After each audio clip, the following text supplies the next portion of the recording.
Bonjour à tous et bienvenue dans cette nouvelle vidéo.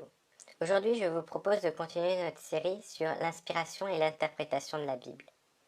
Après avoir abordé la question de l'inspiration, j'aimerais maintenant voir avec vous la question du rôle du Saint-Esprit dans l'interprétation de la Bible.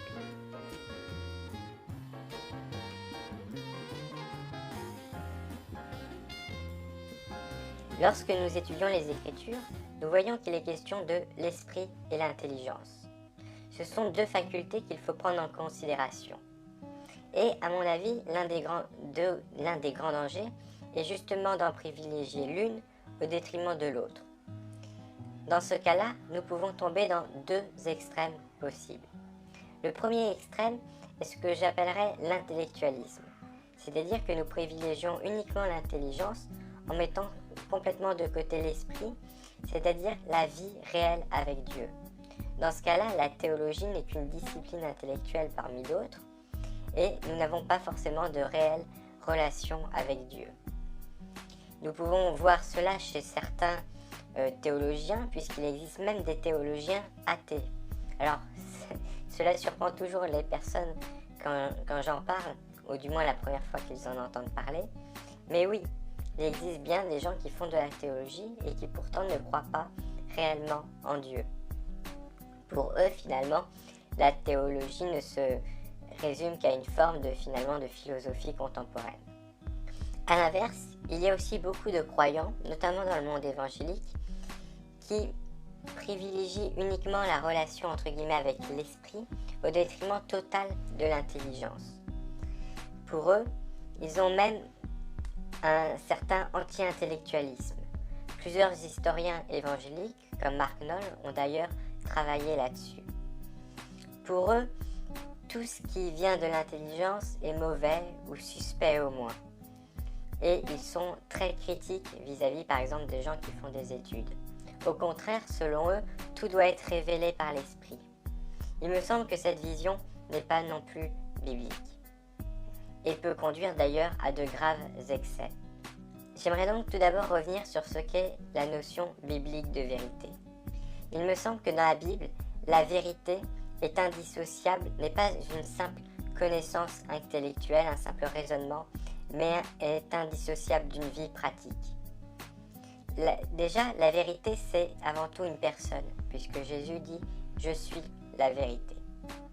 Par ailleurs, il est intéressant de rappeler que dans l'Antiquité, lorsqu'on parlait de philosophie, on désignait avant tout un mode de vie. La philosophie n'était pas une simple doctrine intellectuelle, mais était un mode de vie qui comprenait une doctrine, mais aussi une pratique. Et il me semble que cette idée rejoint en fait exactement la pensée chrétienne, la pensée biblique à ce sujet. La vérité, ce ne sont pas simplement des croyances intellectuelles que l'on peut avoir, mais aussi des comportements pratiques.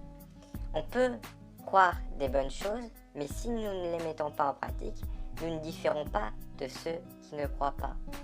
Et à la limite, des non-croyants qui mettraient en pratique ces vérités seraient peut-être d'une certaine manière plus croyants que nous.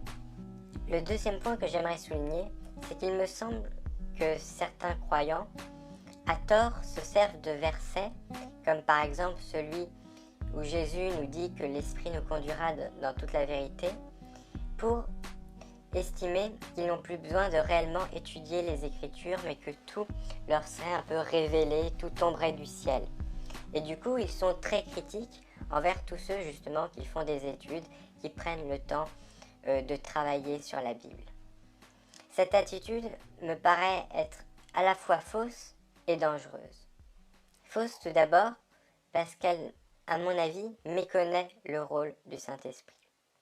Lorsque le Saint-Esprit nous conduit dans toute la vérité, il le fait avant tout en transformant notre cœur. C'est-à-dire qu'il y a des obstacles en nous qui justement nous empêchent d'accéder à la vérité. Par exemple, notre orgueil.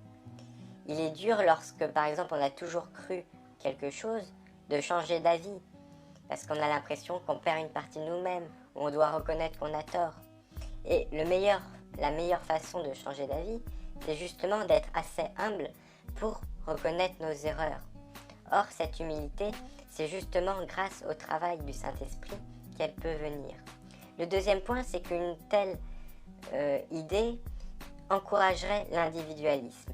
Beaucoup de chrétiens s'imaginent être les seuls à détenir la vérité ou ne pas avoir besoin des uns et des autres. Et je pense que c'est exactement le contraire de ce que Dieu veut. Au contraire, nous sommes une église, et l'église c'est un corps, et nous avons besoin des autres, des uns et des autres. Par exemple, pour revenir sur ma propre expérience, je sais que c'est en lisant les pères de l'église que j'ai pu apprendre beaucoup de choses. Par exemple, que j'ai pu découvrir ce qu'était la Septante, la traduction grecque de la Bible. Si je n'avais pas lu Irénée de Lyon, par exemple, je n'aurais jamais découvert la Septante. De même, il est important de prendre connaissance et de profiter du travail des autres, de ceux qui nous ont précédés et aussi de ceux qui vivent avec nous.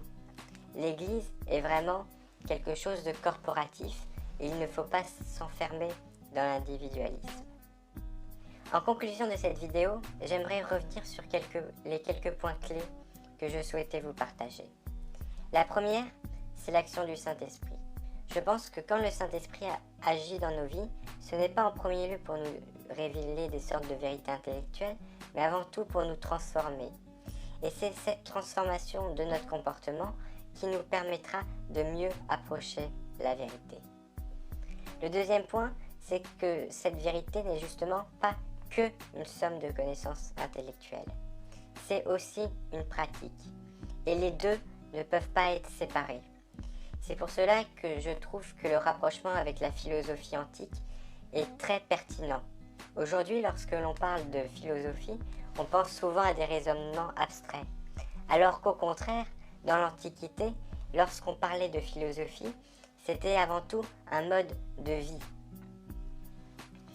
Enfin, le troisième et dernier point, c'est qu'il ne faut pas oublier que l'Église est un corps et que le Saint-Esprit agit avant tout dans ce corps.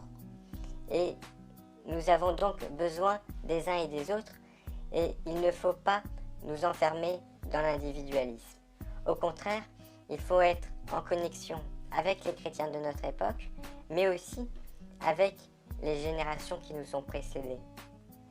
Et je pense que toute doctrine qui nous pousserait vers l'individualisme est nécessairement erronée. Voilà, cette vidéo est maintenant terminée. J'espère qu'elle vous aura intéressé. Si vous avez des questions ou des remarques, vous pouvez me laisser un commentaire. Et si vous êtes allé jusqu'au bout et qu'elle vous a plu, vous pouvez me le signaler en me laissant un petit pouce vers le haut. Sur ce, je vous dis à bientôt pour une prochaine vidéo.